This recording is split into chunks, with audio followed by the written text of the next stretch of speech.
আসসালামু আলাইকুম everyone, welcome back to my channel. আজকে চলে এসেছি একটা আচারের রেসিপি নিয়ে।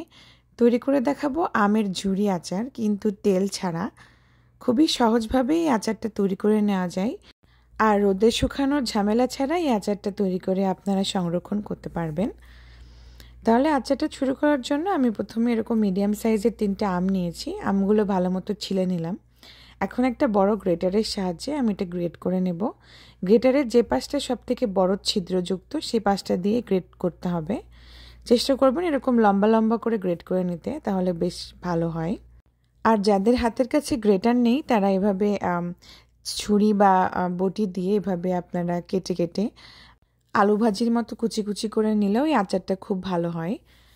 আমি দুইভাবেই কেটে নিয়েছি। আমি একটা আম কেটেছি গ্রেটার দিয়ে, আর বাকি দুইটা কেটে নিয়েছি এভাবে ছুরি দিয়ে।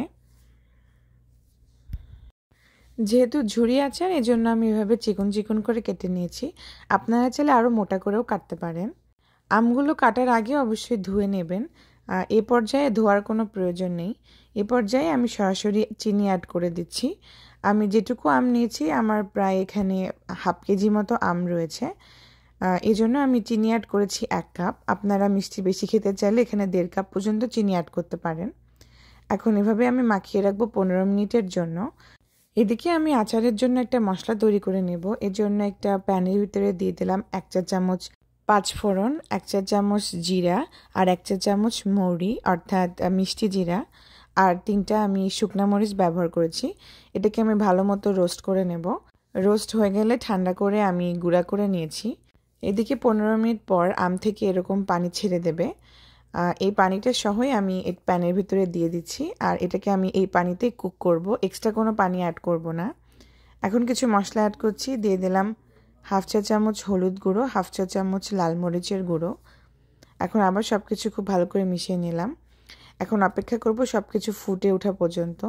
যখন ফুটে একটু ট্রান্সপারেন্ট হয়ে যাবে সে পর্যায়ে আমি দিয়ে দিয়েছি 1 টেবিল চামচ ভিনিগার।